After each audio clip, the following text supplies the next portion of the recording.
App అని తెలుగులో ఏమంటారు చెప్పండి మరి. యాపిల్ కాయ. యాపిల్ కాదు, యాప్ ఈటీవీ విన్ అనేది యాప్. యాప్ యాప్లో చెప్పే ముందు కొంచెం ఇన్ఫర్మేషన్ కూడా గ్యాదర్ చేయాలి కదా. నేను ఇప్పుడు మా తెలుగు మాస్టర్ ఇక్కడ ఉన్నారు. యాప్ని తెలుగులో ఏమంటారు? అప్లికేషను. ఇదేదో కొత్తగా ఉంది. ఇది కొరియన్లో అంటారు, తెలుగులో అయితే కష్టంగానే ఉంది. ఈ జనరేషన్ని యాప్ని తెలుగులో ఏమంటారో తెలుసా? తెలియదు, చెప్తే నేర్చుకుంటా. అది నాకు కూడా తెలియదు, నేను కూడా గూగుల్లో సెర్చ్ చేయాల్సి వస్తుంది అనమాట. సమీర్ గారికే దీనికి సరి అయిన ఆన్సర్, సరి అయిన సమాధానం సమీర్ గారికి మాత్రమే తెలిసి ఉంటుందేమో అని నేను అనుకుంటున్నాను. చైతన్య గారు, అసలే మీరు ఈ మధ్య అసలు రాక్ స్టార్లా మారారు, అంటే ఎక్కడైనా రాక్ చేస్తున్నారు కంటెంట్తో అని చెప్తున్నాం. నాకు తెలియదు. ఇవాళ సరే అది వదిలేయండి, ఇవాళ ఒక్క ఆంగ్ల పదం కూడా రాకుండా మీరు పైకి వచ్చినప్పుడు మొత్తం అచ్చ తెలుగులో మాట్లాడాలి.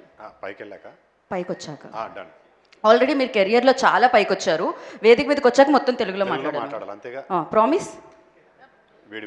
వర్ష గారు ప్రామిస్? సారీ అమ్మ, వెంటనే అందుకే ఆవిడ కానిస్టేబుల్ కనుక మామూలుగా కాదు, ఆవిడ దగ్గర కొంచెం కూడా స్లిప్ అవ్వకూడదు. ఒట్టు మీరు కూడా తెలుగులోనే మాట్లాడుతున్నారు. అయితే ఓకే, మేము ఆ తెలుగు కోసం ఖచ్చితంగా వెయిట్ చేస్తున్నాం అనమాట, అంటే ఆ స్పీచెస్ కోసం. దానికంటే ముందు ఇప్పుడు